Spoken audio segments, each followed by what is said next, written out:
सबसे पहले शुरुआत करते हैं टाटा स्टील के साथ। जैसे कि आपने बताया 152 की खरीद है, 180 शेयर्स है पोर्टफोलियो में।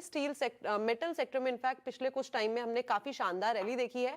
टाटा स्टील, जेएसडब्ल्यू स्टील, बाकी के मेटल सेक्टर आज वैसे भी फोकस में है बिकॉज चाइना से कुछ ऑब्जेक्ट्स के ऊपर जो एंटी डंपिंग ड्यूटी है उसको लगा दिया गया है इंपोर्ट के ऊपर, उस लिहाज से।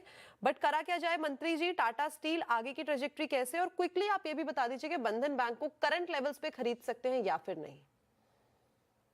देखिए, टाटा स्टील की जहां तक बात है, मुझे लग रहा है ये स्टॉक लॉन्ग टर्म में डेफिनेटली काफी अच्छा करेगा। इनफैक्ट निफ्टी मेटल में ही मुझे एक बड़ा ब्रेकआउट नजर आ रहा है, led by Vedanta, Hind copper, सभी स्टॉक्स अच्छे नजर आ रहे हैं। टाटा स्टील की जहां तक बात है, 185 तक के टारगेट्स टाटा स्टील में आ सकते हैं, तो डेफिनेटली होल्ड करने की सलाह है। स्टॉप लॉस 100, आप कह सकते हैं 159 के नीचे लगा के रखे, जो कि रिसेंट स्विंग लो है।